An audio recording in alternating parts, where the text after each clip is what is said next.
The Ogun State government, southwest Nigeria, is deepening its revenue regeneration net, extending it, if you will, to the informal sector of the economy.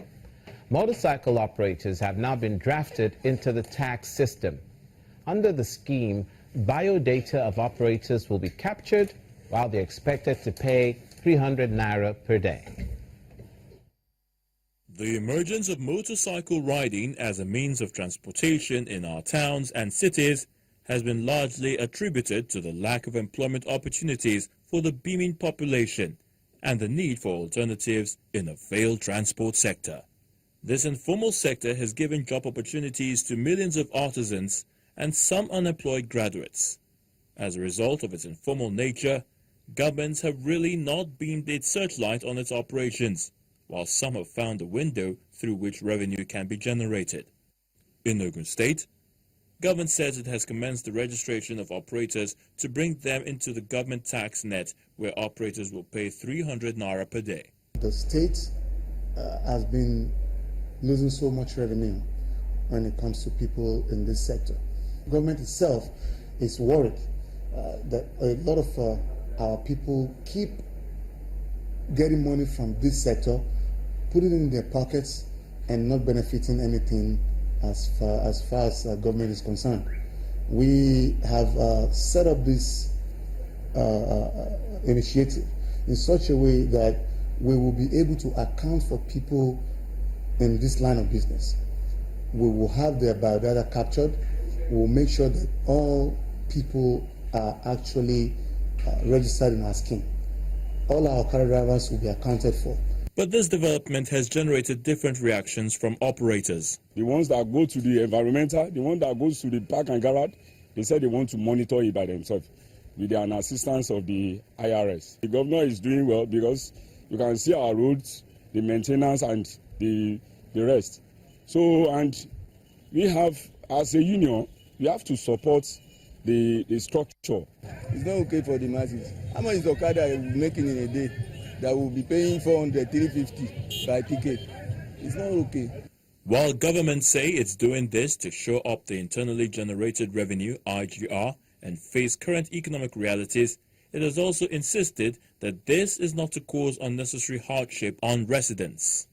The main objective is to make sure the citizens of Ogun State are law-abiding, because the law requires that every income-generating individual, the law requires that you pay tax. As the state government goes ahead with its plans, these commercial motorcyclists say it should be considerate and possibly review the 300 naira daily charge.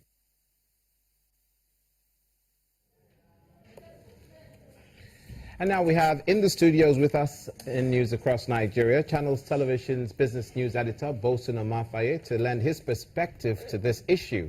The Okada, thank you for coming. Thank you for calling. The Okada riders are saying, as we saw one just say, it's too much. What do you think? Well, the definition of tax means that whatever legal activity you engage in, you will have to pay something to the government, and the government has the right to decide that.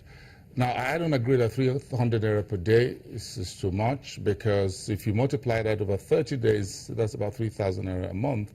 I think it's a bit of a fair game. Again, don't forget that the government has to pay for security, the government has to pay for roads, rehabilitation, they'll have to pay for street lights, they have to pay for law and order, they have to pay for traffic and vehicular managers who are positioned on the roads to make sure that everybody behaves themselves. Sometimes the government has to come in to support the Okada riders if there are accidents and other injuries at some point or the other. They'll have to use government hospitals. So there's no free lunch anywhere, even in Freetown. So they need to understand that everywhere in the world, once you engage in any activity for which you earn a revenue and income, you are supposed to pay tax. Now, if you look at the Nigerian economy, where you're talking about 70–80% of our economy in the informal sector, which is what you call one-man business, using the local parlance, that tells you that that is where the tax dragnet has to be expanded.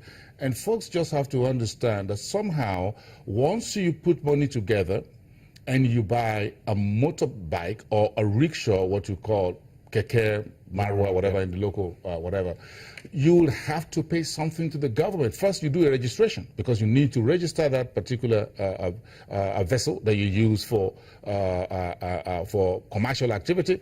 Whether you buy aeroplane, use it for commercial, or you buy a ship to do vessel for oil lifting, or you buy a motorbike, as long as it is used for commercial purposes and you register it under law for commercial purposes and not a personal motorbike for which you use for pleasure, then you've got to pay tax to the government. That point taken.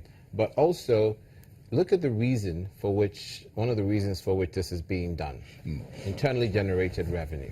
Yes. How much of an impact can this make? If you look at Ogun State, for example, that is the state that is next to Lagos. Just look at the axis where Channel's headquarters is located, Jodu, Bega axis. If you look at the economic activities that spilled from Lagos into Ogun State is quite enormous. I remember a number of years ago, the issue of tax between Lagos and Ogun State also became a topical issue as to where does the border of Lagos and Ogun is set, and who lives where do you live and where do you work. You have to pay residential tax here, and you pay your company tax, income tax in another state, whether Lagos or Ogun State. So you have these issues. The point is that you have so much money to make, 3,000 naira per month on each Okada. The government of Ogun State will rake in a lot of money. Yeah, so it'll make a difference. It'll make a difference. But then if you look at what they're saying as well, economic realities of the day, fuel is going up, it has gone up. They're not getting the fuel for their motorbikes at the price that we're getting it and before. I agree with you. The cost of living is going up. Yes. Well, and a more creative way of generating revenue.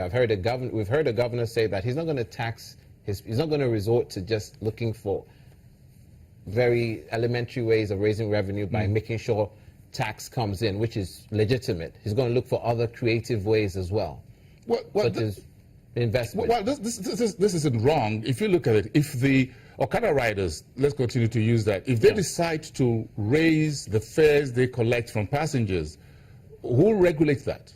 In whose pocket does that go? So you don't, because as soon as fuel prices go up or the spare parts for those motorcycles go up, they raise prices, whether you like it or not. So someone is paying. Now, so if they raise prices by 100, 200, 300%, they don't pay any tax to the government. And I don't agree that you keep making money without paying any tax to the government. So I will be, I'm sorry, I will be on the side of the government.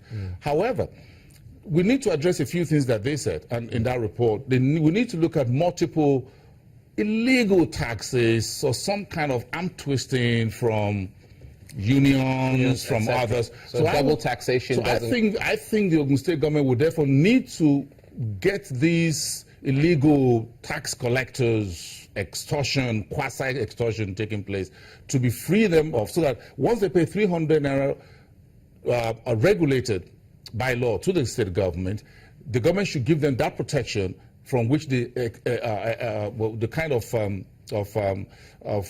unlawful taxes at the motor parks, yes, at the motor parks, neighborhoods, at the neighborhood. Yeah. I'm sorry to say, the KBSCs and the traditional rulers, the area boys, and what have you. All those extortions government should win. If they take that out of it, you'll be surprised that perhaps they should pay more than 300 naira. And I'm not making case for Ogun State.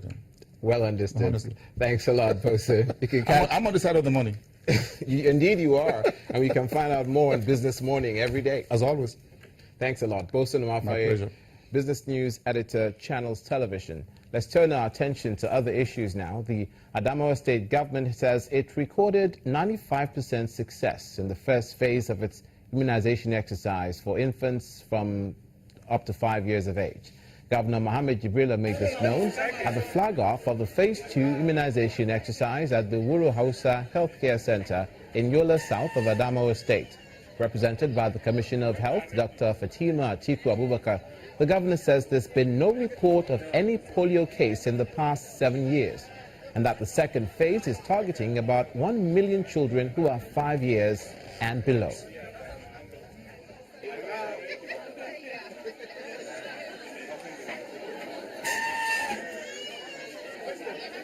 When you are ready. Yeah, let's go. to be here today to be flagging off the second campaign for this year. The first one occurred about 2 weeks ago, which we just concluded.